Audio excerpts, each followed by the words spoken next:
Clip number 524۔ اس clip میں انشاءاللہ آپ قرآن پاک کی سورہ ہود کی آیت نمبر 38 سے لے کر 40 تک کی تلاوت، ترجمہ اور تفسیر قرآن صراط الجنان سماعت فرمائیں گے۔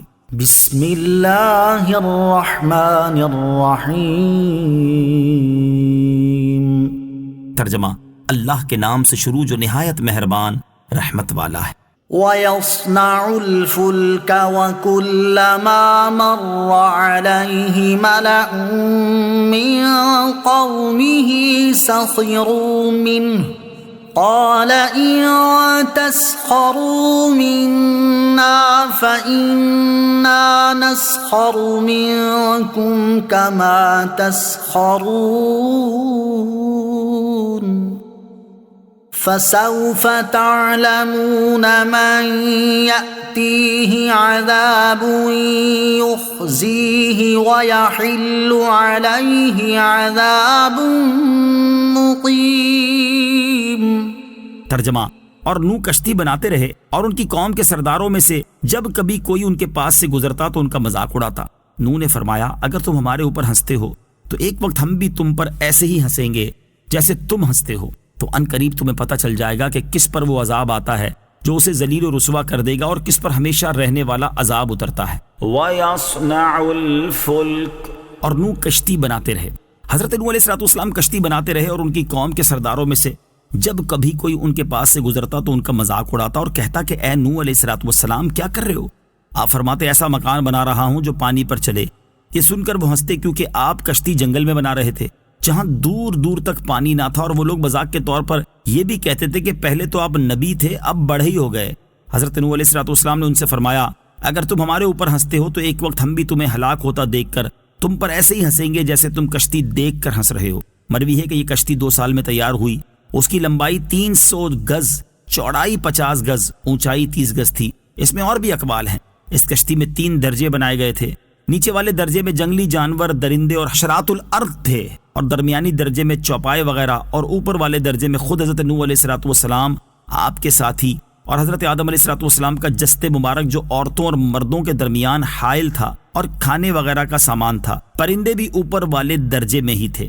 فَسَوْفَ تَعْلَمُونَ، تو ان قریب تمہیں پتہ چل جائے گا۔ اس آیت میں پہلے عذاب سے دنیا میں غرق ہونے کا عذاب مراد ہے، اور دوسرے عذاب سے مراد آخرت میں جہنم کا عذاب ہے جو کبھی ختم نہ ہوگا۔ حَتَّى إِذَا جَاءَ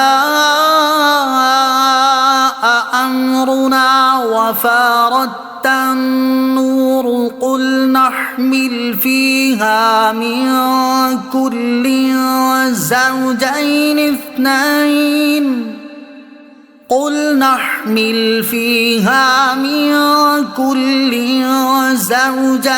اثْنَيْنِ وَأَهْلَكَ إِلَّا مَن سَبَقَ عَلَيْهِ الْقَوْلُ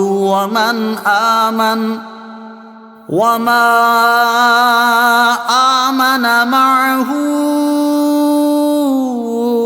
إِلَّا قَلِيلٌ۔ ترجمہ، یہاں تک کہ جب ہمارا حکم آ گیا اور تنور ابلنے لگا تو ہم نے فرمایا، ہر جنس میں سے نر اور مادہ کا ایک جوڑا، اور جن پر عذاب کی بات پہلے طے ہو چکی ہے ان کے سوا اپنے گھر والوں کو اور اہل ایمان کو کشتی میں سوار کر لو، اور ان کے ساتھ تھوڑے لوگ ہی ایمان لائے تھے۔ حَتَّى إِذَا جَاءَ أَمْرُنَا، یہاں تک کہ جب ہمارا حکم آ گیا۔ حضرت نوح علیہ السلام کشتی بنانے میں مصروف رہے یہاں تک کہ ان کی قوم پر عذاب نازل ہونے اور ان کی ہلاکت کا وقت آ گیا۔